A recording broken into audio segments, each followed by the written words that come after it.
کیا فائدہ کہ آپ کسی کو یہ بتا رہے ہوں کہ بھی میرے گھر میں جو ہے نا وہ 4 بچے ہو گئے، اور اگر یہ فیملی ولاگنگ ہو جائے جس میں اپنے گھر کی عورتوں کو بھی ساتھ شامل کر لیا جا رہا ہو، تو یہ یاد رکھیے گا کہ اپنے گھر کی بے پردہ عورتوں کو دکھانا،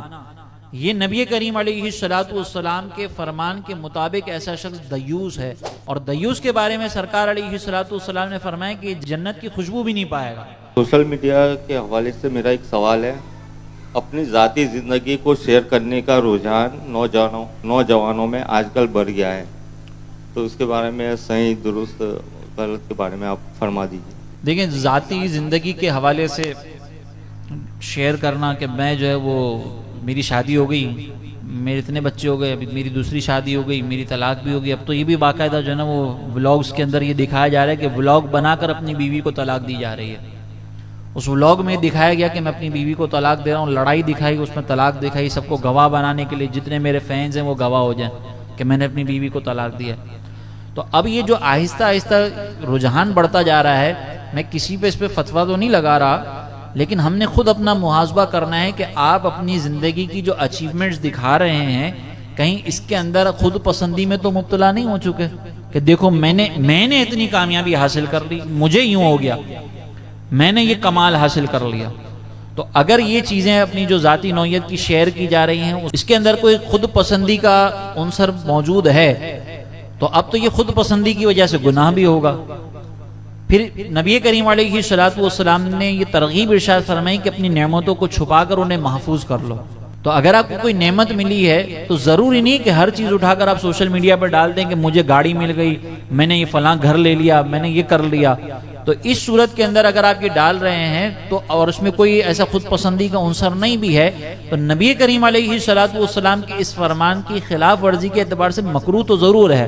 کیونکہ سرکار علیہ السلام کا یہ فرمان ترغیباً ہے، کوئی فرض واجب کے طور پر نہیں ہے، لیکن سرکار علیہ السلام نے فرمایا کہ اپنی نعمتوں کو چھپا کر انہیں محفوظ کر لو۔ یعنی جب تم سوشل میڈیا پہ ڈال رہے ہو تو اس کا مطلب یہ کہ دوسرے لوگ دیکھیں گے، کوئی اس کے اندر حسد میں مبتلا ہوگا، کسی کی کوئی نظر لگے گی تو پریشانی آپ کو ہی ہوگی، تو محفوظ کر لیں، ہر چیز بتانے کی ضرورت بھی نہیں ہے۔ کیا فائدہ کہ آپ کسی کو یہ بتا رہے ہوں کہ بھی میرے گھر میں جو ہے نا وہ 4 بچے ہو گئے، آپ کے قریبی رشتہ داروں کو تو پتہ چل ہی جائے گا، لیکن اگر آپ کی پوسٹ میرے پاس آئی تو اس سے مجھے کیا فرق پڑا؟ میں تو 4 دن بعد واپس بھول جاؤں گا کہ اس کے 4 بچے تھے، مجھے کیا فائدہ ہوا؟ تو اس طرح کے رویے پھر جو ہے نا آہستہ آہستہ بگاڑ کی طرف لے کر چلے جاتے ہیں، اس سے ہمیں بچنا چاہیے۔ اور اگر یہ فیملی ولاگنگ ہو جائے جس میں اپنے گھر کی عورتوں کو بھی ساتھ شامل کر لیا جا رہا ہو، تو یہ یاد رکھیے گا کہ اپنے گھر کی بے پردہ عورتوں کو دکھانا، یہ نبی کریم علیہ السلام کے فرمان کے مطابق ایسا شخص دیوس ہے،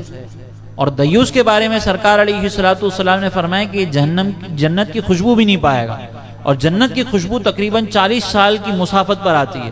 تو اس کا مطلب یہ ہے کہ اب وہ 40 سال کی مسافت پر بھی نہیں جائے گا، اتنا قریب بھی نہیں جائے گا جنت کے۔ اور جو یہ راضی ہو، اب ذرا غور کریں کہ آپ نظارے کروا رہے ہوں کہ میری بہن کو بھی دیکھو، میری بیٹیوں کو بھی دیکھو، میری بیوی کو بھی دیکھو، اور اس میں ہم نظارے کروا رہے ہیں۔ ویسے اگر کوئی مثال کے طور پر سمجھانے کے لیے میں عرض کر رہا ہوں کہ آپ کے برابر میں آپ کی زوجہ کھڑی ہو اور کوئی کھڑے ہو کر اس کو دیکھنا شروع کر دے تو آپ کیا کریں گے؟ اس کو تحفے تحائف دیں گے۔ لیکن وہی شخص اگر آپ کے ساتھ آپ کی زوجہ کی تصویر موجود ہو، اس کے اوپر دل بنا کر ایموجیز دے رہا ہو، تو آپ خوش ہوتے ہیں، تھینک یو، نیچے آپ ایسے ڈال دیتے ہیں تھینک یو۔ تو یہ بتائیں کہ کیا ہے؟ مطلب ادھر آپ کی زوجہ کو وہ دیکھ رہے ہیں آنکھیں پھاڑ پھاڑ کر تو آپ کو غصہ آ رہا ہے، اور ادھر وہ آپ کی زوجہ کی تصویر زوم کر کر کے دیکھ رہا ہے اور آپ کو تو دیکھ ہی نہیں رہا،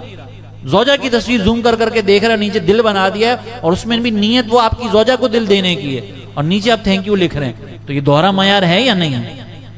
تو ہم خود بے حیائی بعض اوقات کر رہے ہوتے ہیں، ہمارے اپنے ڈبل سٹینڈرڈز ہیں، ہمیں خود نہیں پتا کہ ہمیں زندگی میں کرنا کیا۔ اگر تصویروں کی یا ویڈیوز کی اجازت ہے تو وہ یہ اس کے لیے تو نہیں دی تھی نا اجازت، اور اس میں بہت معذرت کے ساتھ ہمارا مذہبی طبقہ بھی جو ہے نا وہ انوالو ہو چکا۔ امام والے ہوں گے، داڑھی والے ہوں گے، وہ یوں بھی تصویریں آ رہی ہیں، یوں بھی آ رہی ہیں، ایک تصویر پیچھے سے کھینچی جا رہی ہے۔ یار اب کیا کر رہے ہیں سوشل میڈیا کے اوپر؟ اور دیندار اگر ایسا کرے تو پھر یہ تو انتہائی خطرناک ہے، اور پھر کوئی ایسا شخص کہ لوگ اس کی پیروی بھی کر رہے ہوں وہ یہ حرکتیں کرے تو پھر اور زیادہ خطرناک ہے۔ تو ہم نے ان چیزوں کے اوپر توجہ کرنی ہوگی، اور اس چیز کو تھوڑا سا ہمیں کنٹرول اپنے گھر والوں کے اعتبار سے ضرور ہمیں کرنا چاہیے کہ اپنے بچوں کو یہ سمجھائیں کہ بیٹا ہر چیز سب کو بتانے والی نہیں ہوتی. اللہ تعالی ہمیں عمل کی توفیق عطا فرمائے.